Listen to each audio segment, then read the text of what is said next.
लोकसभा चुनाव के बीच AIMIM supremo Asaduddin Owaisi ने बेहद चौंकाने वाला दावा किया है। असदुद्दीन ओवैसी ने दावा किया है कि इस देश में पहली मुस्लिम पीएम एक महिला होगी। यही नहीं, उन्होंने कहा है कि यह हिजाब वाली महिला होगी जो देश में पीएम की कुर्सी संभालेगी। ओवैसी ने हिंदुस्तान टाइम्स को दिए इंटरव्यू में ये दावा किया। इस इंटरव्यू में उनसे अन्य सवालों के साथ मुस्लिम पीएम को लेकर भी सवाल किया गया था। ओवैसी का ये दावा ऐसे समय सामने आया है जब देश के अगले पीएम को लेकर चर्चा का दौर तेज है।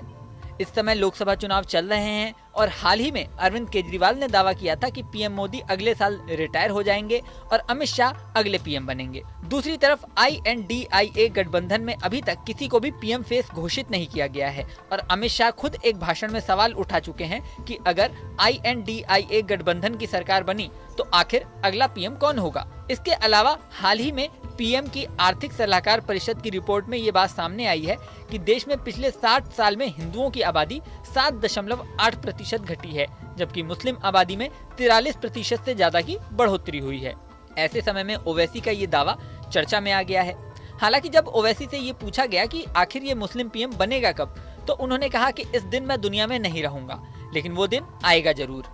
वहीं पीएम मोदी के अगले साल रिटायर होने के दावों पर जब उनसे राय पूछी गई तो उन्होंने कहा कि मुझे नहीं लगता कि वो रिटायर होंगे। बता दें कि असदुद्दीन ओवैसी हैदराबाद सीट से चुनाव लड़ रहे हैं। वो लगातार 4 बार से इसी सीट से सांसद हैं और 5वीं बार चुनावी मैदान में ताल ठोक रहे हैं। अपने बयानों के लिए चर्चा में रहने वाले ओवैसी इस बार इसलिए भी चर्चा में हैं क्योंकि हैदराबाद सीट पर इस बार मुकाबला आसान नहीं माना जा रहा। माधवीलता और ओवैसी में दिलचस्प मुकाबला दिखाई दे रहा है।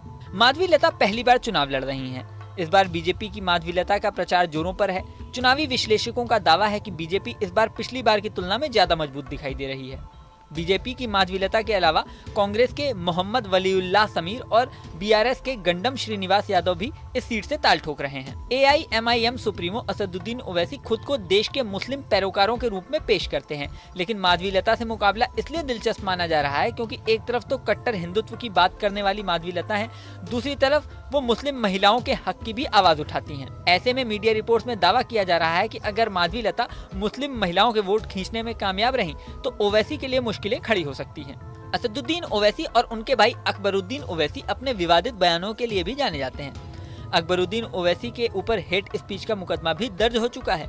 अब लोकसभा चुनावों के बीच असदुद्दीन ओवैसी का मुस्लिम पीएम वाला बयान क्या वोटों पर कुछ असर डालता है, ये देखने वाली बात होगी। इस वीडियो में फिलहाल इतना ही। बने रहिए न्यूज नेशन के डिजिटल प्लेटफॉर्म पर।